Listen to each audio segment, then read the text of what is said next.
अस्सलाम वालेकुम स्टूडेंट। कल हमने डिस्कस किया था माइक्रोस्कोप, ठीक है। और उसमें 3 हेडिंग्स हमने कर ली थी, ठीक है। रिमेनिंग जो 3 हेडिंग्स थी वो हम आज करते हैं। जो हमारा आज की हेडिंग है वो है हिंट्स फॉर इंटरप्रेटिंग। हम कैसे इलेक्ट्रॉन माइक्रोस्कोप को आइडेंटिफाई कर सकते हैं, ठीक है, इंटरप्रेट कर सकते हैं, ठीक है। तो उसमें 2 मेन पॉइंट्स आती हैं, ठीक है, जब हम इलेक्ट्रॉन माइक्रोस्कोप की बात करते हैं। उसमें एक है इलेक्ट्रॉन डेंस और दूसरा इलेक्ट्रॉन ल्यूसेंट। इलेक्ट्रॉन डेंस का क्या मतलब है? मतलब कि जब हम इलेक्ट्रॉन माइक्रोस्कोप यूज़ करते हैं, ठीक है, टिश्यू स्टडी के लिए, सेल स्टडी के लिए, तो उसमें हमें स्ट्रक्चर जो अगर डार्क नज़र आएगी, ठीक है, तो समझ जाए वो इलेक्ट्रॉन डेंस है, ठीक है। अब इलेक्ट्रॉन डेंस में कौन कौन सी प्रॉपर्टीज़ होती हैं, ठीक है। एक तो डार्कनेस होगा, ठीक है, जब हम देखेंगे उसको। सिग्निफिकेंस बाइंडिंग होगी, ठीक है, मीन्स जब हम स्टैनिंग करेंगे, ठीक है, तो जो केमिकल्स और टिश्यू के बीच में जो बाइंडिंग होगी वो सिग्निफिकेंट बाइंडिंग होगी, ठीक है, टाइट बाइंडिंग होगी, ठीक है। और कलर कौन सा शो होगा माइक्रोस्कोप में? हमें डार्क ग्रे एंड यहाँ तो दूसरा कलर कौन सा? ब्लैक, ठीक है। और इलेक्ट्रॉन डेंस में ये क्या करता है? परमिट करता है less number of transmission of electron beams, means electron dense में less number of electron beams transmit होगी, ठीक है। यहाँ तक ये समझ आ गया इलेक्ट्रॉन डेंस। और दूसरा है इलेक्ट्रॉन ल्यूसेंट। इलेक्ट्रॉन ल्यूसेंट में क्या होता है कि ये लाइटनेस होता है, ठीक है। इसमें बाइंडिंग जो है ना वो लिटिल होती है, यहाँ इतनी इफिनिटी नहीं होती, लो इफिनिटी होती है, ठीक है, मीन्स बाइंडिंग लो होती है, ठीक है। और कलर कौन सा शो होता है इलेक्ट्रॉन ल्यूसेंट में? लाइट ग्रे, और यहाँ तो दूसरा कौन सा? वाइट कलर, ठीक है। और उसके बाद है ये less number of transmission of electron beams permit करेगा, मीन्स लेस नंबर ऑफ जो इलेक्ट्रॉन बीम्स है वो पास करेगी अगर इलेक्ट्रॉन ल्यूसेंट है तो, ठीक है। और उसके बाद नेक्स्ट टॉपिक है हमारा टिश्यू स्पेसिफिक लोकलाइजेशन, ठीक है। अब टिश्यू के अंदर कौन सी स्ट्रक्चर किस जगह पे, किस लोकेशन पे प्रेजेंट है, उसको हम क्या बोलते हैं? लोकलाइजेशन बोलते हैं, ठीक है। Localise means location. अब हम टिश्यू में कौन कौन सी स्ट्रक्चर वो तो पता है, ठीक है, कि सेल्स के अंदर फॉर एग्जांपल न्यूक्लियस है, माइटोकॉन्ड्रिया है, गोल्गी एपिटल्स है, ठीक है, ये सारी स्ट्रक्चर प्रेजेंट है, हमें पता है, ठीक है, सेल्स के अंदर। मगर न्यूक्लियस की लोकेशन कौन सी है सेल के अंदर, माइटोकॉन्ड्रिया की लोकेशन कौन सी है, ये हमें कैसे पता चलेगा, ठीक है। उसके लिए हम यूज़ करते हैं कुछ टेक्निक्स, कुछ स्टेप्स, ठीक है, जिसको बोलते हैं स्पेसिफिक लोकलाइजेशन, ठीक है। ये एस्ट्रोलॉजी में मोस्ट कॉमन यूज़ होता है। तो मोस्टली स्पेसिफिक लोकलाइजेशन में हम तीन हेडिंग्स हैं वो हम डिस्कस करते हैं, जिसमें फर्स्ट हेडिंग है हिस्टोकेमिस्ट्री, और सेकंड है एंजाइम हिस्टोकेमिस्ट्री, और लास्ट वन है इम्यूनोहिस्टोकेमिस्ट्री, ठीक है। वन बाय वन देखते हैं हम। Histochemistry means histo and histo means हमने जैसे पढ़ा माइक्रोस्कोप, ठीक है, और केमिस्ट्री मीन्स केमिकल्स। अब हिस्टोकेमिस्ट्री में ये सिर्फ लाइट माइक्रोस्कोप के लिए यूज़ होती है टेक्निक्स, ठीक है। अब इसमें क्या होता है, केमिकल हम यूज़ करते हैं। वो केमिकल क्या करते हैं, जाके रिएक्ट करते हैं टिश्यू के साथ, सेल्स के साथ, ठीक है। और सेल्स की जो कलर है, सेल्स का कलर है वो क्या होता है? चेंज हो जाता है, ठीक है। और आइडेंटिफिकेशन ईजी हो जाती है, मीन्स फॉर एग्जांपल हम लाइट माइक्रोस्कोप हमने यूज़ किया, ठीक है, और हिस्टोकेमिस्ट्री मतलब टेक्निक्स हमने यूज़ की किसी भी ऑर्गन्स को, टिश्यूज़ को आइडेंटिफाई करने के लिए, लोकलाइज करने के लिए, उसकी लोकेशन फाइंड करने के लिए, ठीक है। तो हमने टिश्यू को क्या किया?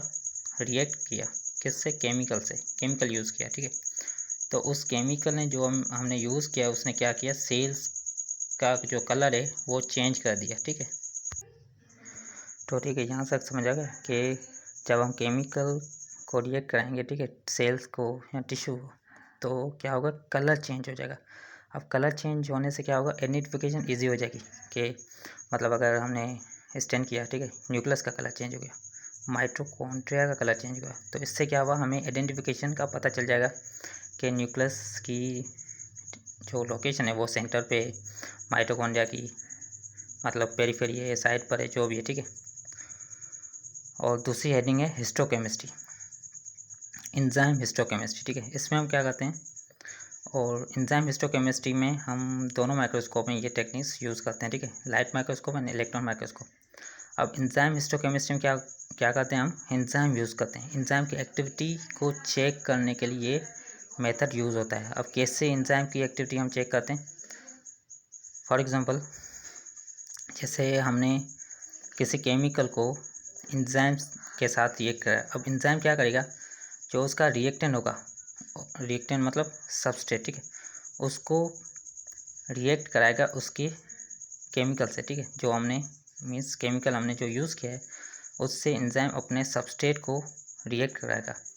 उसके नतीजे में क्या होगा, जो प्रोडक्ट मिलेगी, उस दोनों के रिएक्शन में जो प्रोडक्ट मिलेगी वो स्टेन होगी, मीन्स उसका कलर चेंज हो चुका होगा, ठीक है।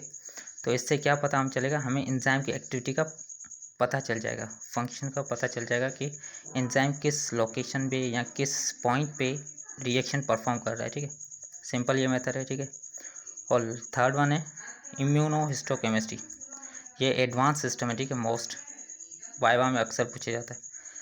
इसमें भी दोनों माइक्रोस्कोप में यूज़ करते हैं हम ये टेक्निक्स या मेथड्स, ठीक है। इसमें क्या होता है, इसमें हम क्या देखते हैं, एंटीजन एंटीबॉडी इंट्रैक्शन देखते हैं, बाइंडिंग देखते हैं, ठीक है।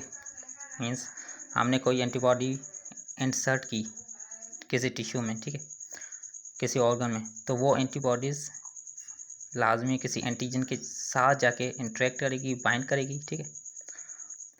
तो उस पॉइंट पे हम क्या करते हैं, कुछ विजुअल मार्कर्स यूज़ करते हैं या एंजाइम्स यूज़ करते हैं या कोलाइडल गोल्ड पार्टिकल यूज़ करते हैं आइडेंटिफिकेशन के लिए। फॉर एग्जांपल हमने ये मार्कर्स एंटीबॉडीज़ में या एंटीबॉडीज़ पर यूज़ किए। अब जहाँ पर भी ये एंटीबॉडीज़ जाके एंटीजन से बाइंड होगा वहाँ पे हमें उसकी लोकेशन का पता चल जाएगा, ठीक है, कि ये किस पॉइंट पर जाके बाइंड हुई है। फॉर एग्जांपल हमने कोई ट्यूमर मार्कर को डिटेक्ट करना है, ठीक है, मतलब ट्यूमर मार्कर या कोई भी कैंसर किस पॉइंट पर है, ठीक है।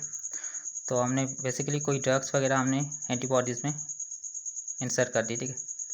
तो जिस पॉइंट पर ये एंटीबॉडी एंटीजन के साथ जाके बाइंड होगी, रिएक्ट करेगी, तो हमें उस पॉइंट, उस लोकेशन का पता चल जाएगा, ठीक है। मोस्टली ये स्टेप है या ये टेक्निक्स है, ये मोस्टली यूज़ होते हैं हिस्टोपैथोलॉजी में, ठीक है।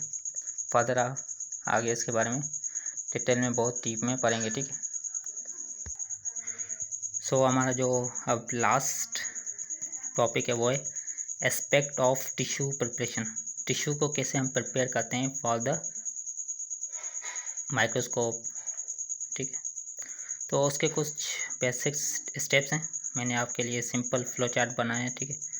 ये आप स्टेप्स याद कर लें, ठीक है, आपको सारा मतलब टिश्यू प्रिपरेशन समझ आ जाएगा, ठीक है। तो फर्स्ट ऑफ ऑल हमने क्या किया, एक टिश्यू सैंपल लिया, ठीक है, क्या लिया, टिश्यू सैंपल, ठीक है। उसके बाद हमने उसी टिश्यू सैंपल की क्या की, फिक्सेशन की। अब फिक्सेशन का मतलब क्या है, फिक्सेशन का टिश्यू सैंपल लिया, उसकी फिक्सेशन की। अब फिक्सेशन का मतलब क्या है, मीन्स हमने टिश्यू को प्रिजर्व किया,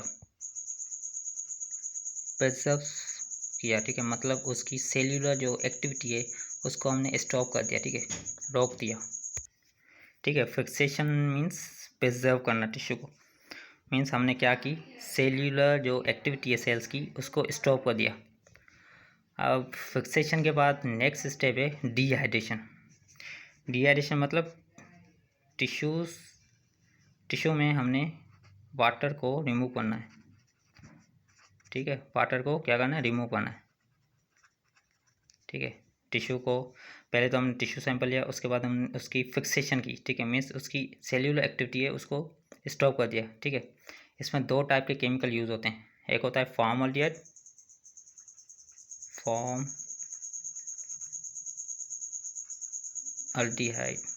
और दूसरा ग्लूटाल्डिहाइड,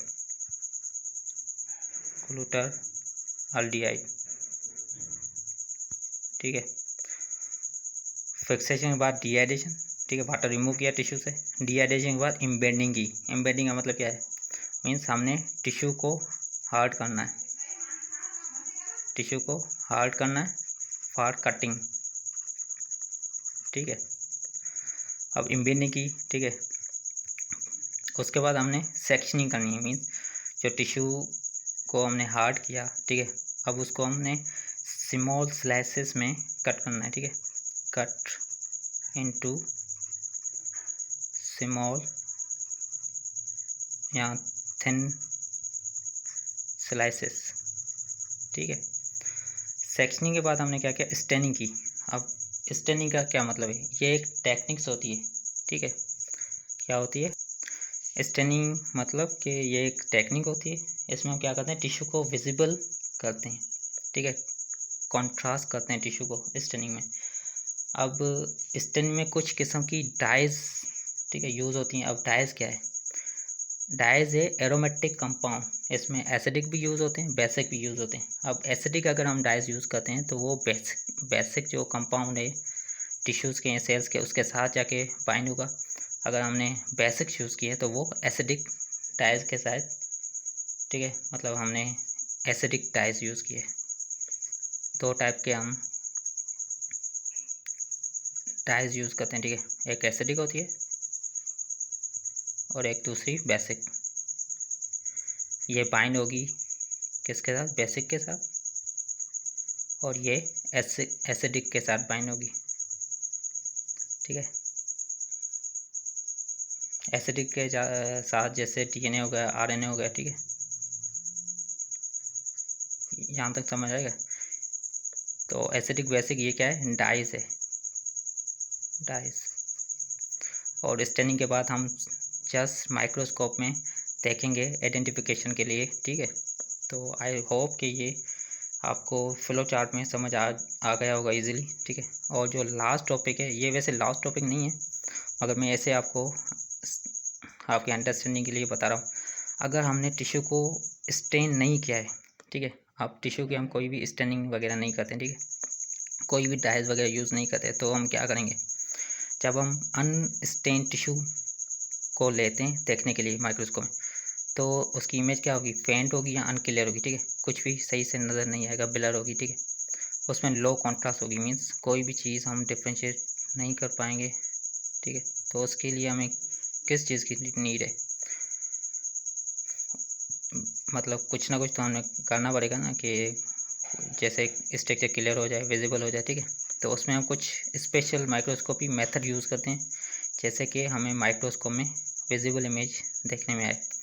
उसके लिए 3 स्टेप हम यूज़ करते हैं। एक होता है फेस कॉन्ट्रास्ट, दूसरा होता है इंटरफेरेंस कॉन्ट्रास्ट, और लास्ट वन है focal contrast. Face contrast, face means light. ये क्या करता है, फेस कॉन्ट्रास्ट में क्या होता है, ये मॉडिफाई करता है लाइट को, ठीक है, और मॉडिफाई करता है लाइट को।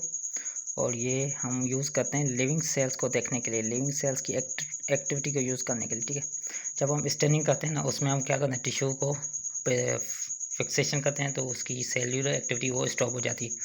मगर यहाँ पे क्या होता है, यहाँ लिविंग सेल्स की हम जो एक्टिविटी है उसको स्टॉप नहीं करते हैं, ठीक है।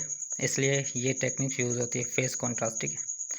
यहाँ पे एक इमेज क्या होगी, क्लियर होगी विदाउट स्टेनिंग, जब हम ये स्टेप यूज़ करते हैं, फेस कॉन्ट्रास्ट टेक्निक्स हम यूज़ करते हैं, तो जो हमें इमेज है वो विदाउट स्टेनिंग भी क्लियर नज़र आ जाती है, ठीक है। सेकेंड है इंटरफेरेंस कॉन्ट्रास्ट। इंटरफेरेंस कॉन्ट्रास्ट में हमें जो 3D इमेज मिलेगी, ठीक है, इसकी डेप्थ एंड एजेस जो है ना वो क्लियर होगी, ठीक है, मीन्स उसके एजेस वगैरह, ठीक है, और डेप्थ वगैरह, ये 2 पार्ट वो क्लियर हो गए, रिमेनिंग पार्ट वो क्लियर नहीं होगी, ठीक है। और ये हमें रियलिस्टिक के तौर पे मतलब देखने को मिलेगा, मीन्स रियल चीज़ें नज़र आएंगी इसमें। और लास्ट है कॉन्फोकल कॉन्ट्रास्ट, ठीक है, कॉन्फोकल कॉन्ट्रास्ट। इसमें क्या होगा, इसमें लेज़र यूज़ होगा, ठीक है, इसमें रिजोल्यूशन जो है ना वो हाई होगा इमेज का। और ये जो कॉन्फोकल कॉन्ट्रास्ट है, ये लेयर को स्किन बाय स्किन करता है, ठीक है, लेयर बाय लेयर स्किन करता है, मीन्स एक लेयर को जैसे स्किन किया, उसकी आइडेंटिफिकेशन हो गई, फिर बाद में दूसरी लेयर, ठीक है। और ये भी हमें 3D इमेज देता है, ठीक है। तो ये हो गया हमारा first lecture microscope. I hope कि आपको ये समझ आ गया। ईज़िली मैंने जितना हो सके ईज़ी किया है फ्लो चार्ट में, और बुक में तो बहुत हैवी लिखा हुआ है और बहुत ज़्यादा लिखा हुआ है। और उसके बाद जो अब हमारा नेक्स्ट टॉपिक है वो है स्टैनिंग टेक्निक्स, वो हम इंशाल्लाह सुबह करेंगे। और एक और बात आपको बताना चाहूँ कि ये लेक्चर आप सुनने के बाद, देखने के बाद बुक को लाजमी एक बार रीड करें ताकि आपको पता चल जाए, ठीक है। और चैनल्स को सब्सक्राइब करें, लाइक करें और शेयर करें ज़्यादा से ज़्यादा। और जल्दी में एनाटॉमी, फिजियो एंड बायोकेमिस्ट्री की भी जो है ना लेक्चर अपलोड करना स्टार्ट कर दूंगा, ठीक है। तब तक के लिए अल्लाह हाफिज़।